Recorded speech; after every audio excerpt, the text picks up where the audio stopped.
जैसी उम्मीद थी आरबीआई ने लगभग वैसा ही किया। रिजर्व बैंक ऑफ इंडिया ने ना तो रेपो रेट और ना ही सीआरआर में कोई बदलाव किया है। हालांकि आरबीआई ने रिवर्स रेपो रेट 0.25% बढ़ा दिया और मार्जिनल स्टैंडिंग फैसिलिटी यानी एमएसएफ की रेट को 0.25% घटा दिया है। The MPC decided unanimously to keep the policy rate unchanged in this review. The MPC also decided to persevere with a neutral stance of monetary policy. It noted that inflation is set to undershoot the target of 5% for Q4 for 2016-17. For 2017-18, inflation is projected to average 4.5% in the first half of the year and 5% in the second half, with risks balanced around the inflation trajectory. तो credit policy पर विस्तार से बात करने के लिए हमारे साथ अब सिट्रस एडवाइजर के फाउंडर संजय सिन्हा जुड़ रहे हैं। एक्सिस बैंक के चीफ इकोनॉमिस्ट सौगता भट्टाचार्य भी जुड़ेंगे हमारे साथ। लक्ष्मी विलास बैंक के एग्जीक्यूटिव डायरेक्टर एनएस वेंकटेश हमारे साथ जुड़ चुके हैं। मिस्टर वेंकटेश, पहले आपसे ही जानना चाहेंगे, इस पॉलिसी के बाद हमने देखा बॉन्ड मार्केट में थोड़ा यील्ड्स बढ़ती हुई नजर आई है आज, तो बाजार ने क्या रीड किया इस पॉलिसी में?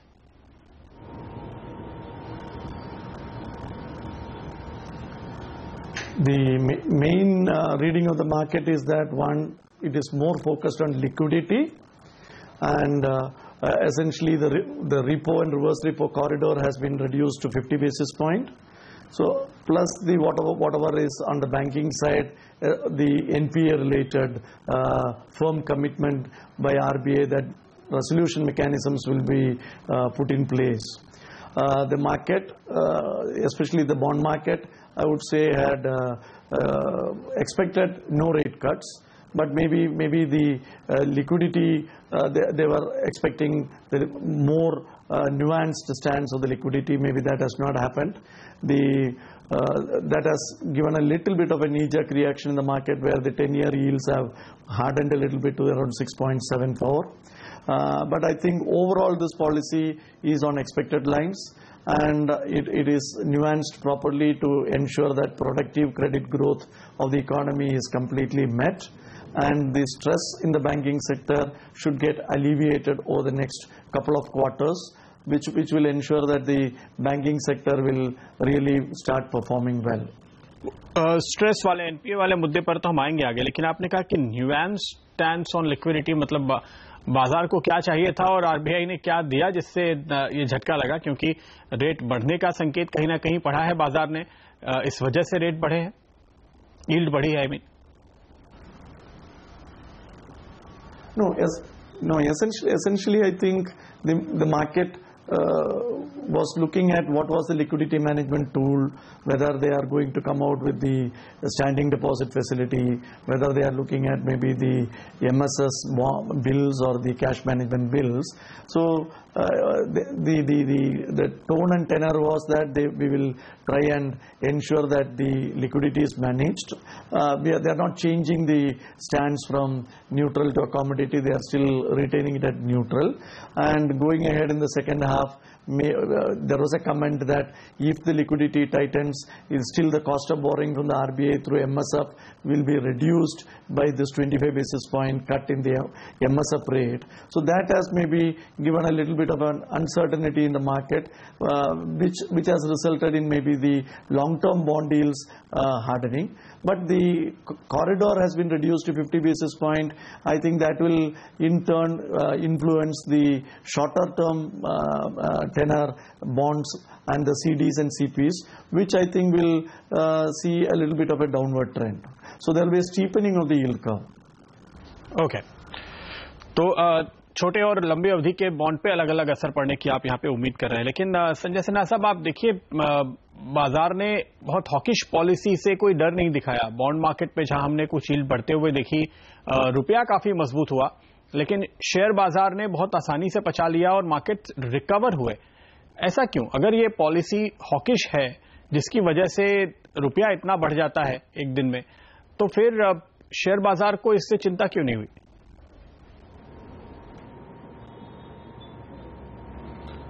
इसके पीछे मुझे लगता है कि जो डायनेमिक्स ऑपरेट कर रहे हैं इन तीनों मार्केट्स में, बॉन्ड मार्केट, करेंसी मार्केट और इक्विटी मार्केट, वो डायनेमिक्स थोड़े से अलग अलग हैं। जहां तक बॉन्ड मार्केट की बात है, मुझे लगता है कि बॉन्ड के यील्ड्स अगर आज हार्डन हुए हैं तो उसके पीछे शायद 2 या 3 मुख्य कारण हैं।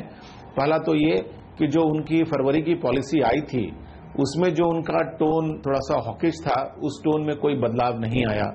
दूसरी बात ये कि जो सिस्टम में इतनी एक्सेस लिक्विडिटी अभी फ्लोट कर रही है, रिजर्व बैंक ऑफ इंडिया की एक कॉन्शियस प्लान है कि वो इस लिक्विडिटी को यहां से सक कर देंगे।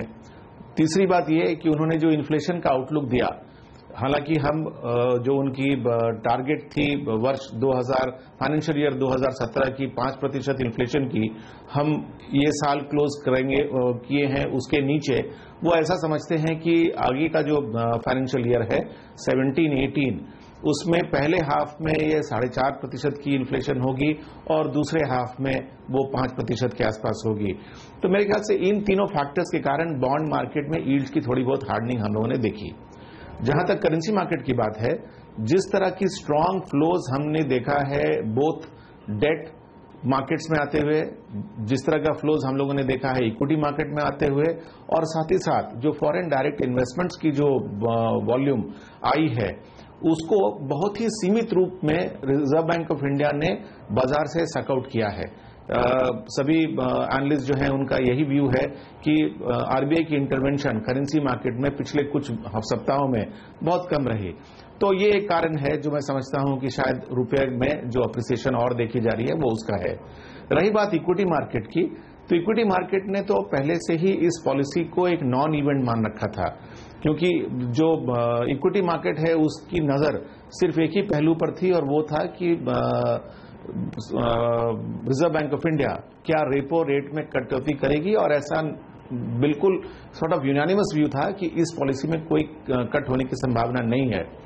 लेकिन मैं समझता हूं कि जो बाजार का रुझान रहा, जो कि इंट्राडे दिखा, बाजार नीचे के लेवल से ऊपर आया, भले ही नेगेटिव पे क्लोज किया हो, लेकिन ये उस बात से प्रेरित होता है कि बहुत ही मैं कहूंगा कि एक फोकस्ड वक्तव्य था रिजर्व बैंक ऑफ इंडिया के बैंकिंग सेक्टर के बारे में।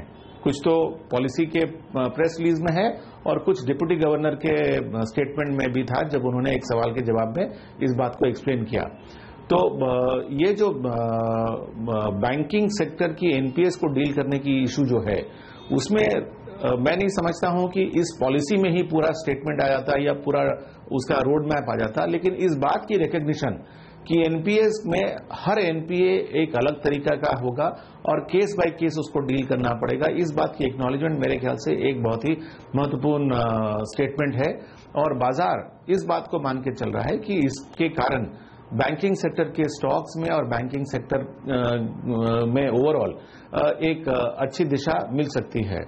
बाजार अभी जहां पर खड़ा है, जबकि बहुत स्ट्रांग रैली हो चुका है बाजार में, निफ्टी को अगर देखें तो बजट के पहले से लेके अभी तक मतलब हम लोग करीब करीब 1300-1400 पॉइंट की रैली देख चुके हैं। और उसके बाद जो आगे की जर्नी है उसमें मुझे लगता है कि 2 मेन सेक्टर्स हैं इमीडिएट नियर टर्म में जिनका की प्रभाव रहेगा। एक तो बैंकिंग एंड फाइनेंशियल सेक्टर और दूसरा आईटी। और इसलिए जब ये तिमाही के रिजल्ट्स आने शुरू हो जाएंगे उसके बाद थोड़ा बहुत डायरेक्शन जो है वो हमें मिलने लगेगा। तो मैं समझता हूं कि तीनों मार्केट के जो ये डायनेमिक्स अलग अलग थे, इसके कारण हमने इन तीनों मार्केट्स में अलग अलग बिहेवियर देखा। ओके, मिस्टर भट्टाचार्य, ये बताइए कि जो आरबीआई ने बातें कही हैं आज गवर्नर और डिप्टी गवर्नर साहब ने एनपीए के रेजोल्यूशन के लिए पूरा फ्रेमवर्क बनाने की, और ये कहा है कि एक तरीके से नहीं होगा, कई अलग अलग तरीके अपनाने पड़ेंगे। इसके पहले आरबीआई ने बहुत सारे तरीके सजेस्ट किए हैं और उनमें से कोई काम में तो लगा नहीं, तो अभी क्या आपको भरोसा है कि कुछ ये उपाय कारगर होंगे?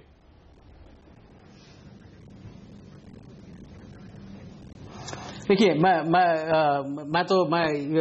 स्ट्रेस्ड एसेट्स एनपीएस के मामले में मैं एक्सपर्ट नहीं हूं। जो मुझे थोड़ा बहुत समझ में आया कि जो पहले वन साइज फिट्स ऑल जो भी जितने भी स्कीम थे, एसडीआर, S4A वगैरह जितने भी स्कीम्स थे, JLF, हाँ, सो ये सब इसमें एक यूनिफॉर्मली सब एसेट्स को ट्रीट किया जा सकता था। तो ये इसके पॉलिसी के पहले भी जो डिस्कशंस बाजार में आ रहे थे, जो सुनने को मिल रहा था कि अभी वो कुछ अलग अलग कस्टमाइज में सेक्टर स्पेसिफिक अप्रोच, कि एक स्टील के लिए जो अप्रोच होगा वो एविएशन का नहीं होगा, वो पावर सेक्टर का अलग होगा। तो आई थिंक ये एक सेपरेटेड कस्टमाइज्ड अप्रोच अब कोशिश कर रहे हैं कि जो पॉलिसी प्रॉब्लम्स वगैरह है, बैंक्स के इश्यूज जो है पर्टिकुलर सेक्टर, वो देखेंगे। प्लस इसके साथ यदि जो बैड बैंक की जो बात की जा रही है वो यदि कर जाए, क्योंकि अभी वो प्रॉब्लम हो रहा है कि एसेट्स में तो इंटरेस्ट है, लेकिन वो जितना हेयर कट्स लेना होगा, लेने की जरूरत पड़ेगी, वो बैंक्स तैयार नहीं है लेने को। तो वो उसको ये प्रॉब्लम को कैसे रिजॉल्व करें primarily through a bad bank, ये इसकी कोशिश की जा रही है। बिल्कुल, सबसे बड़ी बात यह है कि कितने डिस्काउंट पर आप एनपीए बेच सकते हैं, कैसे आप रिजॉल्व करेंगे। आपने कहा कि आप इस मामले के एक्सपर्ट नहीं हैं, लेकिन जिस मामले के आप एक्सपर्ट हैं मिस्टर भट्टाचार्य, वही सवाल आपसे पूछते हैं कि आपको क्या लगा अगले 3 महीने, 6 महीने, साल भर में क्या रेट हाइक की तैयारी अब आरबीआई धीरे धीरे कर रहा है या एक लंबा पॉज है?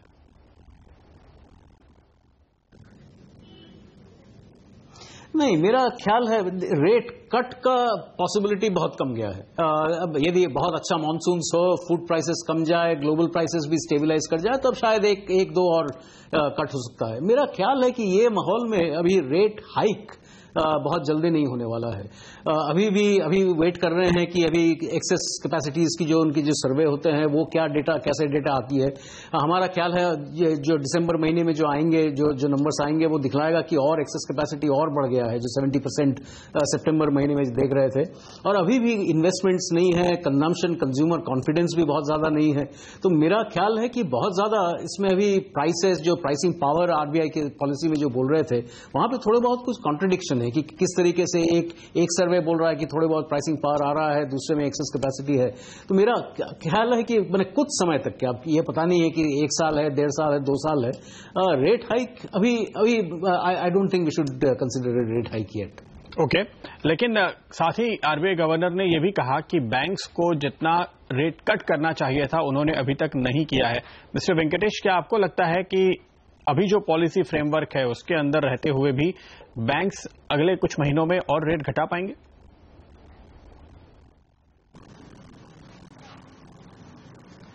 See, it's all a question of one, the supply and demand for the loan. In any case, credit growth is muted. So to that much extent, there's not much competition there. So that is one thing. Second thing, the most important thing is actually the credit cost. The NPAs are high. So when the NPAs are high, the credit cost is high. I don't think the banks will be able to pass on that rate, whatever was the earlier rate cut benefits, completely to the customer. So I think once you find the solution for the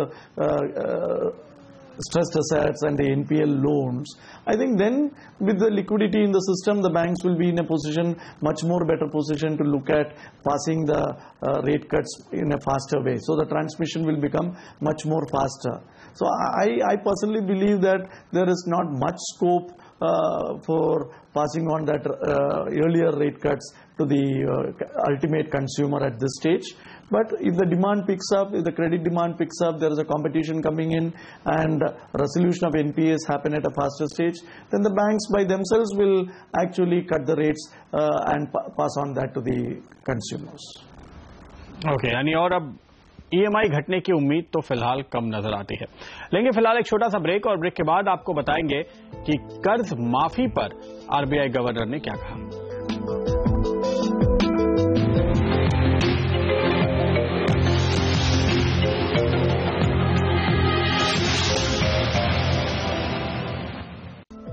और आगे बातचीत बढ़ाएं, इसके पहले आपको बताते हैं कि आरबीआई गवर्नर उर्जित पटेल ने किसानों की कर्ज माफी पर सवाल उठाए हैं। उनका कहना है कि कर्ज माफी से टैक्स देने वालों पर बोझ बढ़ता है। I think it undermines an honest credit culture. It impacts credit discipline. In other words, waivers engender moral hazard. It also entails, at the end of the day, transfer from taxpayers to borrowers. I think we need to create a consensus such that loan waiver promises are eschewed. Otherwise, sub-sovereign fiscal challenges in this context could eventually affect the national balance sheet. Mister Bhattacharya, क्या आपको लगता है कि इस मामले में RBI ने वाकई जोरदार तरीके से अपनी आवाज उठाई है?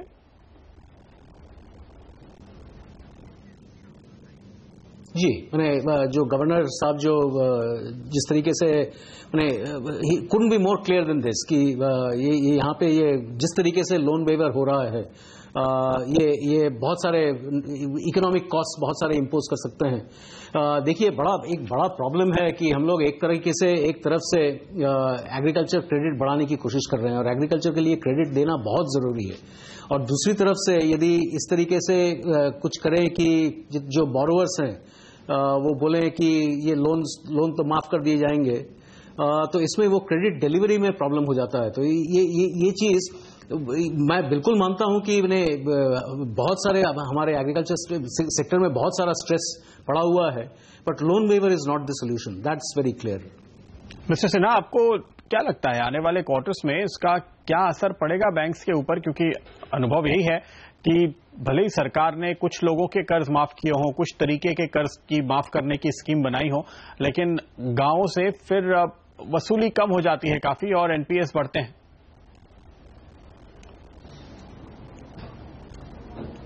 नहीं, बिल्कुल, ये जो मॉरल हजार्ड है लोन वेवर की, उसे तो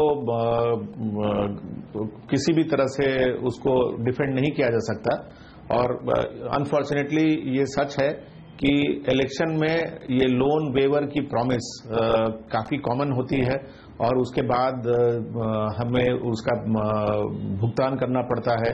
इनफैक्ट अगर आप जो उन्होंने कहा कि देश के बैलेंस शीट पर इसका असर होता है, तो आप यही देखिए कि हमारी FY18 की जो फिस्कल डेफिसिट की टारगेट को हम लोगों ने 3% रखा है, तो ये जो लोन वेवर का अमाउंट है ये करीब करीब हमारे टारगेटेड फिस्कल डेफिसिट का करीब 5 से 6% है। तो जब हम अपने बैलेंस शीट को इतनी टाइटली स्ट्रक्चर करना चाहते हैं कि हम एक फिस्कल रिस्पॉन्सिबिलिटी के रास्ते पे बढ़ रहे हैं, तो उस कॉन्टेक्स्ट में लोन वेवर जो है वो बिल्कुल किसी भी तरह से डिफेंड नहीं किया जा सकता। इसका कितना असर बैंक्स के क्वार्टरली रिजल्ट्स पे पड़ेगा, उसके विश्लेषण के लिए हमें ये समझना पड़ेगा कि ये जो राशि है करीब 36,000 करोड़ की बात जो की जा रही है, उसमें से कितना कोऑपरेटिव बैंक्स, कितना रीजनल बैंक्स के थ्रू है, कितनी लिस्टेड बैंक्स के थ्रू हैं, और उसके बाद सरकार क्या एक्सपेक्ट कर रही है कि ये बैंक्स इस पूरे राइट ऑफ को अपने बुक्स में लेंगे या सरकार उनको इस तरह से कोई सपोर्ट प्रदान करेगी, उस पर भी निर्भर करेगा कि इसका कितना असर।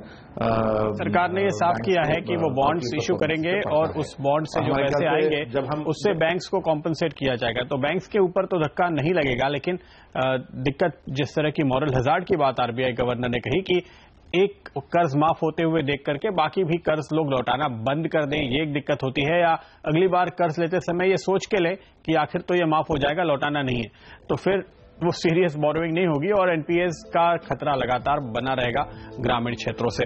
लेंगे फिर से एक छोटा सा ब्रेक, इसके बाद आपको बताएंगे कि क्यों रियल एस्टेट और इंफ्रास्ट्रक्चर क्षेत्र के लिए पूंजी जुटाना आसान हो जाएगा।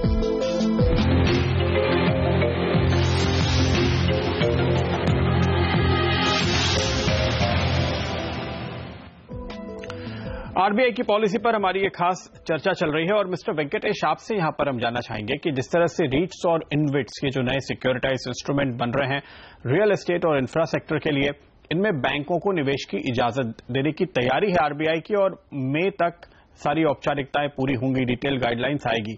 क्या बैंक्स इनमें निवेश के लिए तैयार है?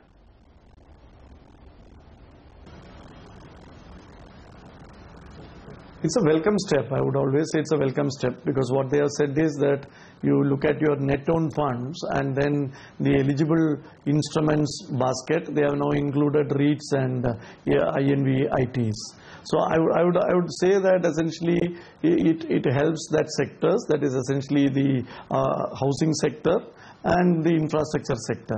But आपके व्यू से ये कैसे इंस्ट्रूमेंट हैं? क्या बैंक्स इसमें पैसा लगाएंगे? क्या बड़ी मात्रा में पैसा आएगा इसकी वजह से?